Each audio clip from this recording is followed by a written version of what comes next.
These 6 wide receivers will break out and help you win your league. These 6 guys, some of them have been there, done it before. Some of them haven't been there, and they're going to be there this year in 2025. We're looking at guys to win your league, wide receivers, important position, just as important as the rest of them. First name, you're looking at him. It's Chris Godwin. Godwin, you might be surprised, he was the wide receiver 2 in points per game when he was healthy in 2024. Obviously, he suffered a bad knee injury, and he's bouncing back from that. Now, surprisingly, we haven't seen really any news about Godwin's injury. They go ahead, they draft Egbuka with the round 1 draft capital, but Godwin is going to be somebody that's going to be here. They just signed Godwin to an extension, so obviously they're still happy to have Godwin as a part of their offense. Mike Evans is going to be the odd man out from a dynasty perspective, but looking at Godwin from this year, in 2024, wham bam making man, he was wide receiver 2, 19.7 points per game. His touchdown rate was the highest of his career, almost 1 touchdown per game, which is kind of crazy. He had the second most yards per game of his career at 82.3 yards per game. His targets and his receiving numbers, he had the third most targets per game of his career. He had the best receiving rate, over 7 receptions per game in the 7 games that he played in 2024. Chris Godwin was a monster. Now, why do I think Chris Godwin's going to be a breakout? Obviously, he's been in the league since 2017. Yeah, his value is one of the cheapest that it's been for quite some time. I think that a lot of people are scared of the injury. Honestly, good. You should be. Maybe we are too aggressive. Maybe we're saying, oh, Godwin's going to be fine week 1. Maybe he won't be. Maybe they ease him in. We're going to get clarification as we monitor training camp. That's all fine and dandy. I don't care. When Chris Godwin's healthy, listen, Rashee Rice is still getting drafted around an ADP of 40. He's going to be suspended for who knows how long. Jordan Addison still has an ADP of 70. He's going to be suspended probably 1 to 3 games. So he's going to miss time. Let's say Godwin, what if Godwin does miss the first 3 weeks? Okay, when he's healthy, he's dominant. His ADP is lower than Addison, way lower than Rashee Rice. Godwin has an ADP of 72. So he's getting drafted in round 6, round 7 of your redraft league. I'm taking Godwin in round 5, and I'll be happy with it. I also like Mike Evans' ADP of 42 right now, but we're talking about Godwin. Chris Godwin can be somebody that completely smashes his current ADP. I could see us looking back and saying, listen, we should have been taking Chris Godwin inside round 4. So Godwin definitely has a lot of upside. Health concerns, obviously, but Baker Mayfield is getting drafted as around the QB 6, 7, and 8 this season. People obviously think Baker Mayfield's going to smash. How's he going to do that if Chris Godwin's not healthy? So you have Mike Evans, you have Egbuka, you have Chris Godwin. This offense for the Buccaneers is going to be very, very good, and Chris Godwin's going to be a part of that. I love reaching on him. Next wide receiver up is going to be Mr. Jaylen Waddle. Now, taking a look at what Jaylen Waddle's done throughout his career, it's not been great. Yeah, the first 3 years, 15 points per game, wide receiver 14, 11, and 19 finishes. It's solid. He's basically been a wide receiver 2 play, maybe even a flex. Now, the good news here is that his snap share was up in 2024, and now that you have Jonnu Smith leaving, it really just leaves Tyreek Hill and Jaylen Waddle as the main focal points of this offense.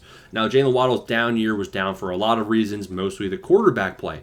His yards per out run will take a step forward again, back to where it was in 2022 and 2023, closer to 2.8. If Tua is healthy, both Tyreek and Waddle will thrive. If Tua is healthy, keep that in your head. Do we know if he's going to be healthy? Who knows? I mean, he should be obviously to start the year. So Jaylen Waddle has an ADP of 58. Now, the guys he's going around, you can either take Jaylen Waddle, who if Tua's healthy, Waddle's going to give you 15 points per game, or you can go riskier and go Travis Hunter, go Ted McMillan, maybe even go Rome Odunze, who had the worst rookie season I've ever seen, and for some reason is getting drafted next to Waddle. So I like Jaylen Waddle as a breakout player going right here at, what is that? That's like the end. That's like the end of the 4th round, end of the 5th round is his price. I'm liking that. I think Jaylen Waddle can actually outperform Tyreek Hill this year. That's not outside of the realm of possibilities. So Waddle could technically be the wide receiver 1 in his offense. Third wide receiver name, ADP of 75, is Chris Olave. What has Olave done? Well, Olave has cemented himself as the alpha in this offense when healthy. Sadly, he's 1 concussion away from his career being over. Definitely health concerns there. Obviously, 2024 didn't even play, but when Olave is healthy, we saw it in 2023 in his second year. Rookie year, you give rookies a second chance. Like Rome Odunze, we're giving him a second chance. I'm not. I think he sucks, but we're giving him a second chance because of the draft capital. Same thing with Olave. He improves from year 1 to year 2. 70 receiving yards per game, about 1 touchdown every 3 games, so he's a bit involved there. Yards per out run, we've seen him be above 2 yards per out run throughout his entire career. The quarterback, Derek Carr's gone. You have some random in there. That's a big factor. Justin Jefferson, he's quarterback proof. Chris Olave, he's not. So that's why Olave has a built-in discount. His ADP is 75. But there's not too many guys around ADP of 75 where you can say you can project them out to have the amount of volume that you can project out with Olave. He will be the true wide receiver 1. The wide receiver 2 is Rashid Shaheed. This whole offense, receiving-wise, passing-wise, should go through Olave and Kamara with Rashid Shaheed as a deep threat. I like Olave's value. Number 4, and this is my least favorite, but we have to mention him, it's Keon Coleman. Keon Coleman in his rookie year, not great. He showed some flashes, about 8.6 PPR points per game. Now, the interesting thing here is if we compared Coleman with Rome Odunze, Keon Coleman was better than Rome Odunze, and for some reason people have Rome Odunze 30, 40 spots ahead of Keon Coleman ranked. The Bills do nothing to bolster their receiving core besides bringing in Elijah Moore. They bring in Josh Palmer. Coleman still is going to see a lot of snaps. Now, his rookie minicamp wasn't great. He dealt with some drops. If Coleman is healthy, we saw him healthy before the wrist injury, and he looked pretty solid in a couple of games. We saw some flashes. He was an unrefined prospect. He was the round 1 draft capital, so he has the draft capital to his name. Coleman can break out, and Josh Allen's going to be looking for that receiver to help him in the red zone.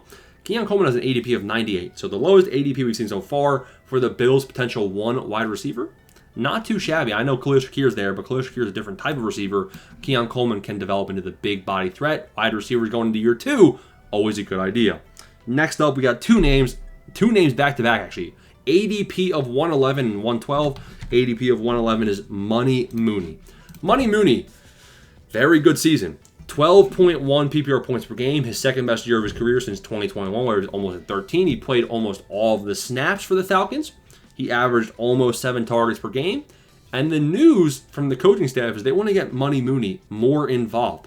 He has around 2 yards per hour in a couple of years of his career. You have the new quarterback of Penix, and I think that, he actually could be pretty solid. Looking at how he finished off the second half of the year, though, he did have a 20-point bomb in Week 14. I'm presuming that was with Penix. He did have 13 points with Penix in Week 16. Did he score a touchdown there? So that's not too shabby. He got 3.2 yards per outrun, 4.3 yards per outrun. He had a couple decent games to wrap up the season. Money Mooney was money with Kirk Cousins, though. With Kirk Cousins the first half of the season, look at all those points. 15, 20, 18, 10, 7, 31, 9, 14, 17. So he's shown that he can be a wide receiver 2 option. It kind of just depends on the quarterback play and how many looks he's getting. He's definitely going to be wide receiver 2 in his offense. You project him to have a good amount of volume. This really comes down to what can Michael Penix do, but I'm taking Mooney at ADP of 111 for sure. The final guy, a lot of content creators are in on Josh Downs. I'm in on Downs a lot as well. His ADP on ESPN is 112. So at that ADP, he's got to be mentioned, going into year 2, he upped his PPR points per game 4 points, 9 to 13. Everything got better. Yards per hour got way better to 2.2. This comes down to the coaching staff and the quarterback play. How much are they going to pass the ball? Are they just going to hand it off 30 times a game to the running back position? Maybe, especially now that they have Giddens, who is an explosive prospect profile.